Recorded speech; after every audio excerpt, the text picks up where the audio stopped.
अस्सलाम वालेकुम students, welcome back to my another video. Okay, आज की हमारी जो वीडियो है वो है कंडीशनल सेंटेंसेस के हवाले से। ओके, कंडीशनल सेंटेंसेस बेसिकली क्या होते हैं? ये आपके एग्जाम में लाजमी आते हैं और इस बार ये जो न्यू सिलेबस आपका आया हुआ है उसमें ये लाजमी आपको जो है वो दिए हैं। ऑलमोस्ट आपको 3 to 4 करने होते हैं, ठीक है, 10 करने होते हैं। बेसिकली बहुत ज्यादा आसान होते हैं और मैं आपको यही रिकमेंड करूंगी कि आप लाजमी इस वाले पोर्शन को करें, ठीक है। ओके स्टूडेंट्स, देखिए हमारे पास 4 तरीके के कंडीशनल सेंटेंसेस होते हैं जो कि ये रहे। अच्छा, पहला होता है जीरो कंडीशनल सेंटेंस। अच्छा, ये होता क्या है?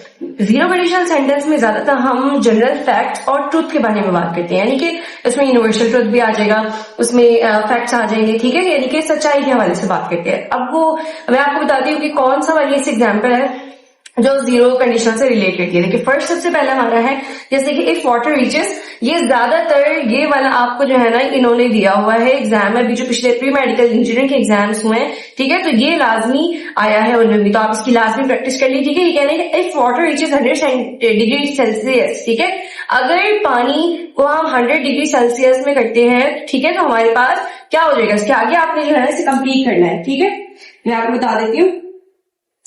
तो इफ वाटर रीचेस यानी कि एक या तो इस तरह का आ सकता है, if you heat water to 100 degree Celsius, ठीक है, तो क्या हो जाएगा? 100 डिग्री सेल्सियस पे पानी क्या होता है? एक बॉइल्स, यानी कि पानी जो है वो उबलना शुरू हो जाएगा, ठीक है, बॉइल्स। ये समझ आ गया होगा आप लोगों को। अच्छा, इसकी क्या होती है, ज्यादा स्ट्रक्चर क्या होता है वो मैंने आपको कुछ का लिख दिया। देखें सबसे पहले इफ वाले सेंटेंसेस है, क्योंकि कंडीशनल सेंटेंसेस होते हैं। अच्छा, इसकी डेफिनेशन में मैं आपको यहाँ पे इसके साथ शेयर कर देती हूँ। देखिए, conditional sentences are used to express hypothetical situations and their possible outcomes. यानी कि वो कह रहे हैं कि बेसिकली कंडीशनल सेंटेंस जो है वो अचानक होने वाली सिचुएशन के हवाले से बताता है कि या कोई एक सिचुएशन हो रही है तो उसके हवाले से बताता है कि आगे चल के जो है वो क्या हो सकता है, ठीक है, या तो पॉसिबल आउटकम्स के बारे में बताते हैं, यानी कि अगर ये हुआ तो उसका नतीजा ये हो सकता है, ठीक है। इसके बाद ये है, you have already learn that conditional sentences typically consist of 2 main parts. Conditional sentences के 2 मेन पार्ट होते हैं, ठीक है। द इफ क्लॉज, सबसे पहले जो हमारा इफ लग रहा है ना, बेसिकली क्या है? ये क्लॉज है। जैसे कि यहाँ पे आप क्वेश्चन में भी देख लेते हैं, या आपके मॉडल पेपर के क्वेश्चन है, ये देखिए इफ लगा हुआ है, ठीक है। इफ क्या होता है? इफ इज बेसिकली एक क्लॉज है, एक वजह है, ठीक है, also known as conditional clause. इसे हम कंडीशनल क्लॉज भी कहते हैं क्योंकि आपने इसके आगे इस सेंटेंसेस को पढ़ते हुए इसके आगे की कंडीशन जो है वो लिख के देनी है, ठीक है स्टूडेंट्स, यहाँ तक आपको समझ आ रहा होगा। अच्छा, इसके बाद देखिए कह रहे हैं कि if clause introduce the condition and the main clause provide the result और consequence of that condition. If हमें क्या बता रहा है? If is a conditional clause, और इसके आगे का बता रहा है, एक सेंटेंस हमने खुद से बना के यहाँ पे लिखना है जो कि बताएगा कि इस ये जो बात हो रही है इसके आगे की बात को आपने कंटिन्यू करना है, ठीक है। जैसे कि लिखा हुआ है शी विल ज्वाइन अस, यानी कि वो हमें ज्वाइन करेगी। कब ज्वाइन करेगी? इफ हम यहां लिख सकते हैं इफ शी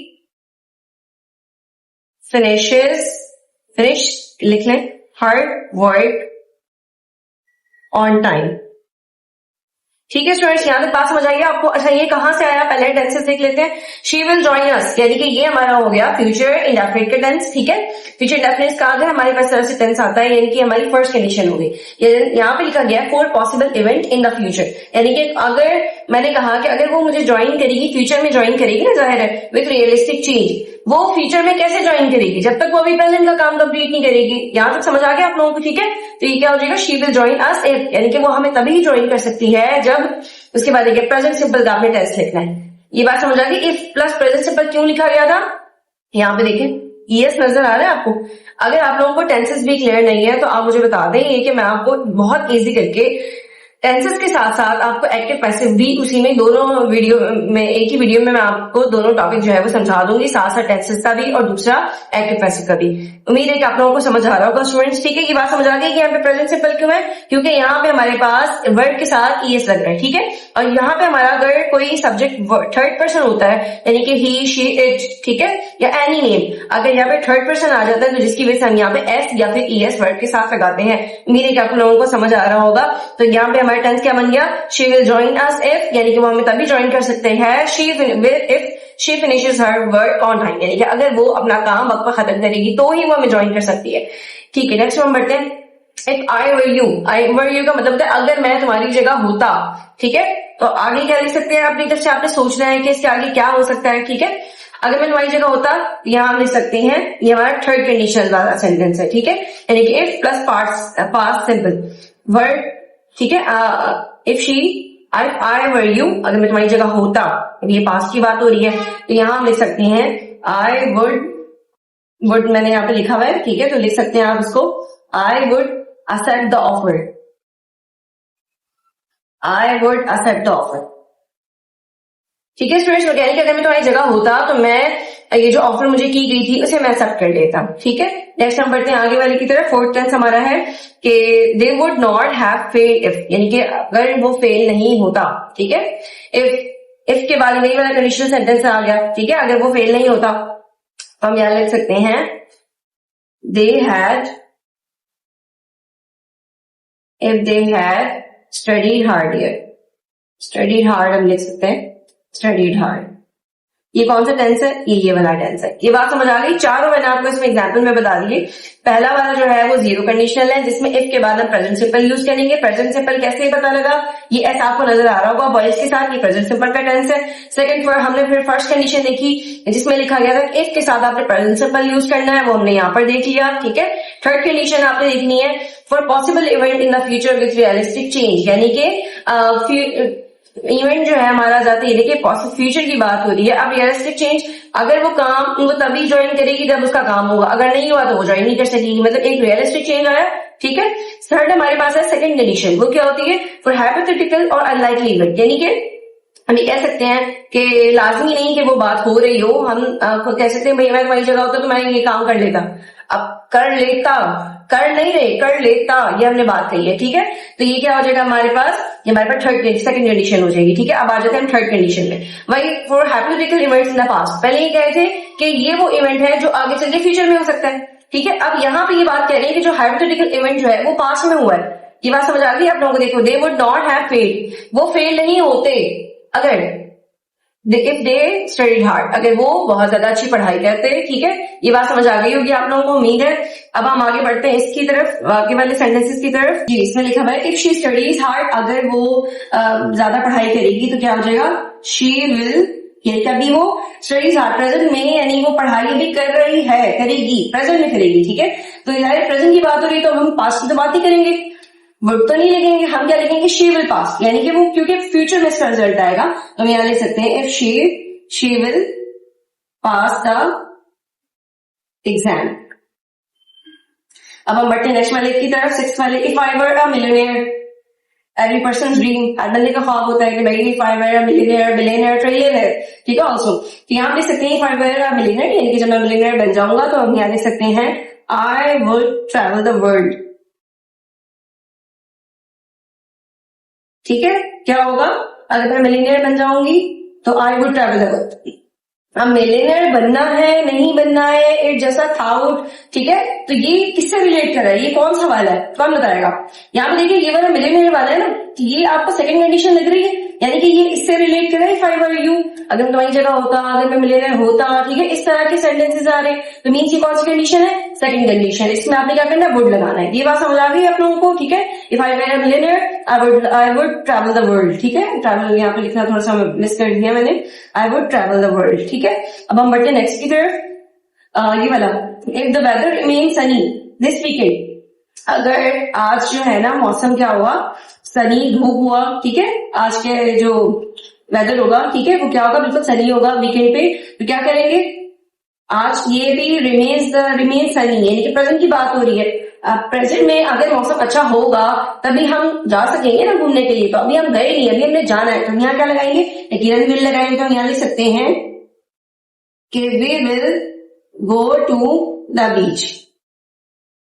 ये बात समझ आ गई स्टूडेंट्स आपको कि अभी वेदर क्या है? वेदर कंडीशन क्या है? अभी सनी है, थोड़ी हल्की हल्की धूप जो है, धूप हो रही है। तो उन्होंने कहा कि अगर धूप होगी वीकेंड पे, अगर मौसम अच्छा होगा तो हम क्या करेंगे? बीच पे जाएंगे, यानी कि अभी फ्यूचर की बात उन्होंने की है।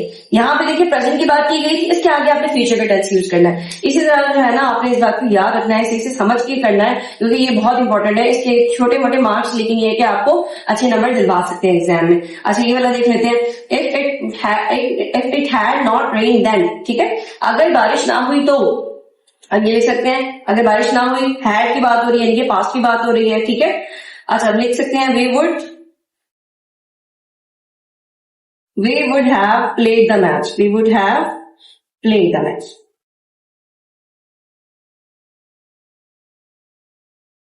ठीक है स्टूडेंट्स, क्या कह रहे हैं, हैड नॉट रेन देन, अगर बारिश ना हुई तो, बारिश नहीं हुई थी तो we would have played the match, हम क्या करते, हम मैच खेल लेते। ये बात समझ आ गई थी आपको। अब हम बढ़ते हैं 7 और 10 की तरफ भी जी। इसके बाद देखिए, if they had arrive earlier, यानी कि अगर वो पहले आ जाते, मतलब पास्ट की बात हो रही है, यानी कि थर्ड कंडीशन है, तो हम यहाँ लिख सकते हैं ना, if they had arrive earlier, तो हम यहाँ लिख सकते हैं दे वुड हैव, अगर वो जल्दी आ जाते, दे विल वुड, हम पास्ट की ही बात कर रहे हैं यहाँ पर, ठीक है, they would have out the train, ठीक है, अगर वो जल्दी आ जाते तो वो यकीनन ट्रेन भी पकड़ लेते, ठीक है। यहाँ पे वुड इसलिए लगाया जा रहा था क्योंकि हम सोच रहे थे, जस्ट थिंकिंग, अनलाइकली इवेंट हुआ नहीं था, ठीक है। यहाँ पे वुड इसलिए लग रहा है क्योंकि ये पास्ट की बात हुई है, यानी कि काश हम ये कर लेते, इस तरह हो जाता, ठीक है, ये उसलिए अनलाइकली इवेंट हो रहे हैं कि अगर हम जल्दी आते तो हम ट्रेन जो है पकड़ लेते, ये भी हुआ नहीं है, लेकिन पास्ट की बात हो रही है कि हम जल्दी आते, हमारी गलती थी, तो हमारी जो है ना वो ट्रेन मिस हो चुकी है। इसके बाद आ जाते हैं, इफ वी आर चिल्ड्रन, अगर हम बच्चे होते तो हम यहाँ लिख सकते हैं वी लाइक टू प्ले। आप अपनी मर्जी के यहाँ पे टेंसेस जो आपके थाउट हो आप उसमें भी लिख सकते हैं, आपने बस उर्दू इसकी मीनिंग सही से समझना है और इससे पढ़ना है कि ये हमसे ये शुरू का टेंस हमें क्या कह रहा है, ठीक है। अगर आपको ये बात समझ आ गई तो आप आगे वाला खुद से भी लिख सकते हैं, अगर आपको टेंसेस अच्छे आते हैं तो। इसकी कोई वो नहीं है कि आपने यही हो तो यही लगाना है, ये मैंने जस्ट एक आपको क्लैरिफाई करने के लिए, थोड़ा सा आसान करने के लिए ये टेंसेस लिख लिए हैं, लेकिन इसके कोई प्रॉपर जो है ना वो शेड्यूल नहीं है जैसे कि टेंसेस 12 टेंसेस का होता है, ठीक है। ये जस्ट क्या है, आपने इसको समझना है, इसे पढ़ना है कि ये क्या कह रहा है। अगर पास्ट की बात हो रही है तो ये कि नहीं फ्यूचर में करना है, अगर फ्यूचर की बात हो रही है तो आपने पास्ट की करना है, ठीक है। तो इस तरह आपने जो है ना टेंसेस को पढ़ के आगे पीछे करके सेट करने अपने हिसाब से, ठीक है भाई, जुमले के मुताबिक। ये कुछ भी आ सकते हैं, लेकिन ज्यादातर जो है ना वो इस तरह के स्टार्ट वाले जो मैंने 4 गिवन दिए हैं इनमें से कोई इंशाल्लाह जो है वो जरूर आ जाएगा। उम्मीद है कि वीडियो समझ आई होगी। अब हम इसके जो है ना सेकंड वाले पार्ट को मैं अपलोड कर दूंगी आपको इंशाल्लाह। उम्मीद है कि आपको वीडियो मेरी समझ आई होगी, और ये वाली वीडियो मेरे कंडीशनल सेंटेंसेस के अकॉर्डिंग थी। अब नेक्स्ट वीडियो जो मैं बनाऊंगी वो इंशाल्लाह ईमेल की होगी, वो लाजमी आपने देखनी, और थर्ड इसके बाद जो वीडियो होगी वो इंशाल्लाह आप लोगों के टेंसेस और एक्टिव पैसिव के मुताबिक होगी, ठीक है। उम्मीद है कि आपको वीडियो समझ आ गई होगी। अब मिलते हैं फिर नेक्स्ट वीडियो में। अल्लाह हाफिज।